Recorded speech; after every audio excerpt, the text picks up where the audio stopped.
The Dungeon Master Experience is a series of articles written by Chris Perkins in Dungeon Magazine in 2011. The following readings are his words, and though produced before the current edition, still contains great insights, advice, and tips for Dungeon Masters for any edition, and for that matter, any TTRPG. The Covenant of the Arcs, 9/29/2011. Monday night. The heroes are sailing westward, hoping to rendezvous with the Knights of Arden, a group dedicated to wiping out corruption in the Dragovar Empire. It seems the Knights have captured a Mind Flayer ship called a Nautilus, and they need the heroes' help to operate it. The Knights have decided that the Empire needs their help to overcome a threat to the west, a far realm incursion brought about by an Eladrin warlock named Star-Lord Evandor, who plans to free evil godlike entities trapped in the stars, transport them to Iamandra, and provide them with living receptacles as bodies. The Mad Warlock has help from a powerful star spawn called Alabar, and about 50,000 Mind Flayers. To top it all off, the Mind Flayers have been launching raids on Imperial settlements, capturing citizens and transforming them into degenerate foul spawn. Clearly, the heroes and the Knights of Arden have their work cut out for them, and their best hope is to find and slay Alabar, which will unleash a psychic shockwave that kills every Mind Flayer on the planet. The captured Nautilus will enable the Knights and the heroes to slip behind enemy lines and reach their quarry undetected. En route to the rendezvous, the hero's ship is attacked not by Mind Flayers, but by 3 marauding vessels, flying the flag of Sea King Sinistrago. The heroes have been a thorn in Sinistrago's side for many levels.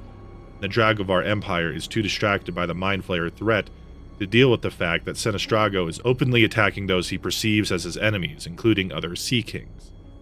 As a further complication, the heroes have aboard their vessel an emissary of Vecna, this helpful lich who wears the face of a noblewoman, travels with a changeling manservant, played by Peter Schaefer, hails from Vault, a secret kingdom that lies beyond a towering wall of deadly fog, to the east called the Black Curtain.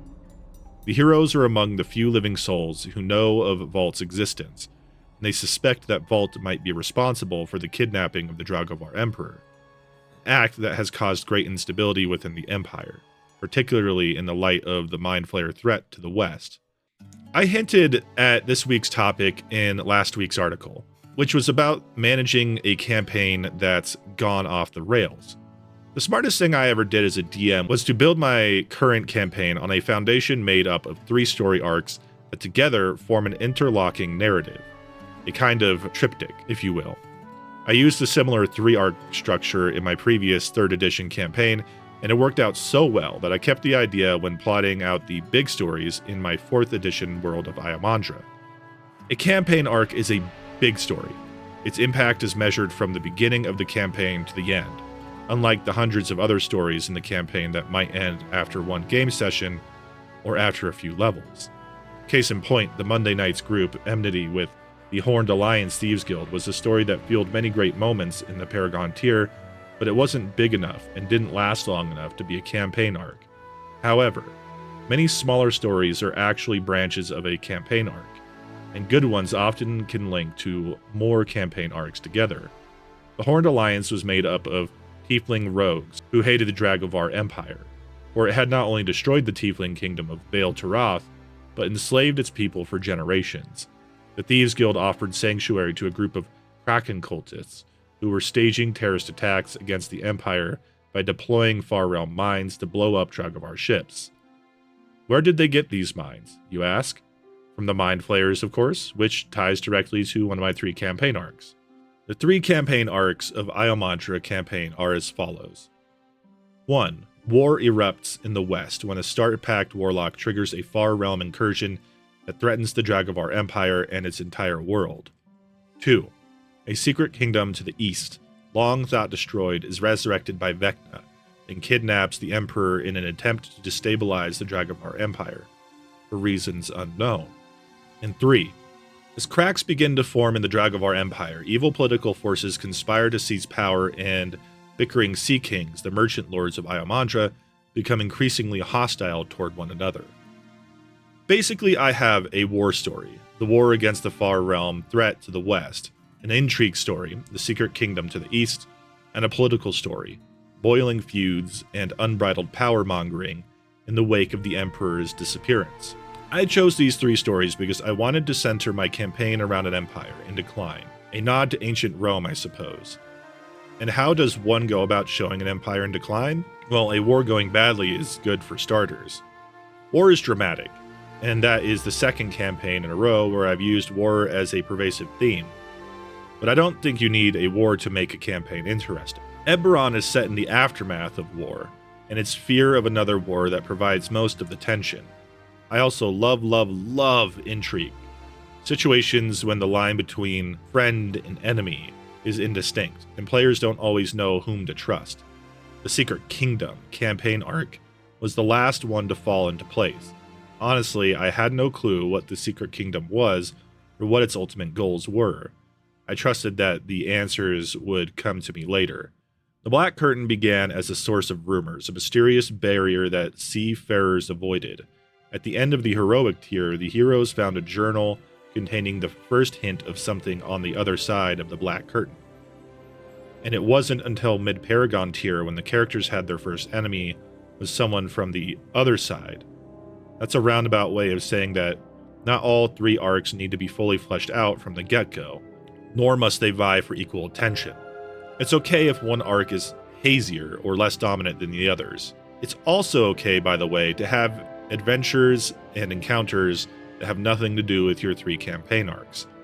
Tying every game session to an arc is like fighting troglodytes week after week. The whole campaign starts to reek. It's been my experience that player characters become more invested, perhaps entwined is the better word, into campaign arcs as they become more powerful and influential. During the heroic tier, I was running a lot more standalone episodes than I am in the epic tier, where I compare it to, say, Star Trek Deep Space Nine. It would be the difference between seasons 1 through 3 and seasons 4 through 7. The first 3 seasons of DS9 were mostly standalone stories, with occasional forays into the major series arcs. By the time we got into the later seasons, there were fewer one-off episodes and more attention given to the major arcs: the war against the Dominion, the protection and restoration of Bayor, and the religious awakening of Benjamin Sisko. I think that's natural. Most campaign arcs can only be resolved by high-level characters, unless of course your campaign is short. It's probably worth noting that if I had decided to end my campaign at level 10 instead of level 30, I probably would have needed 3 campaign arcs. There might be some correlation between the number of tiers in the campaign and the number of campaign arcs it needs. I've never run a campaign that climaxed at the end of the heroic tier, but I think 1 campaign arc would probably suffice. Having 2 or 3 seems unnecessary and would likely leave the campaign and the players unfulfilled. Lessons learned. The benefit of having multiple campaign arcs in a long-running or multi-tier campaign are many. First and foremost, it's like having slightly overlapping safety nets. No matter what the players do, their choices have a pretty good chance of landing them smack dab in the middle of one of your campaign arcs eventually. The arcs are so encompassing and pervasive as to be nigh unavoidable, and if your players are clearly turned off by one arc, they have 2 others to choose from. Having multiple arcs give players opportunities to decide which threat they care about the most, and I promise you, each player will have his or her own opinion on the matter based on which arc ties the most closely with that player's character. Having 3 arcs also makes your campaign feel less like a one-trick pony. Finally, there's a benefit of allowing you, the campaign's primary storyteller, to entangle plot threads and create opportunities or occasions when 2 or more arcs intersect. I take immense pleasure in watching my players react as their characters reach those cool points where 2 or more big stories come together, or those points when they're forced to make a tough choice about which battle to fight. In my campaign, my players are constantly confronted by the reality that they can't always deal with everything. In that respect, having multiple campaign arcs provides verisimilitude, insofar as the players must face the consequence of choosing their battles. Will the Monday Night group resolve all 3 arcs by the time they reach level 30? I'm not sure. I doubt it. However, as the campaign rockets towards the finish line, I find myself spending a lot of waking hours pondering this very question. In my life, I've only ended a campaign 5, maybe 6 times. I'm not an expert in campaign resolution. After setting 3 big arcs in motion and watching them play out over 25 levels, I'm worried about these last 5 levels and how each arc will resolve itself. Ultimately, I think everything ties back to the idea of players making choices. They decide to travel west and overcome the Far Realm threat.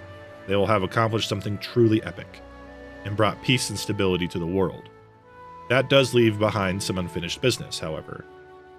But maybe it's okay for some campaign arcs to continue on past the lifespan of the game. Years from now, while railing against some new campaign threat I've concocted, my players will reflect back on the Iamandra years and imagine what might have happened if their characters had made the other choice. And that by itself is pretty cool. Still, the perfectionist in me wants to tie off every single plot thread and bring every arc to a fitting end. It still bugs the hell out of me that Star Trek Deep Space Nine ended without Bayor joining the Federation. That was the reason why Benjamin Sisko was sent to Deep Space Nine in the first place. Still, that Dominion War arc was pretty amazing. Until the next encounter.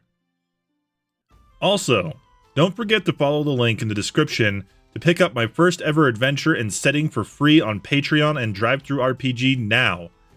Dive into the desert region of Gondolar as adventurers making their way to the budding city town of Silt Pass in search of gold, glory, and answers to the secrets of a long-lost empire. In this first adventure, your heroes will defend the Dune Dancer, a sandcutter airship from a legendary group of bandits known as the Stormbringers.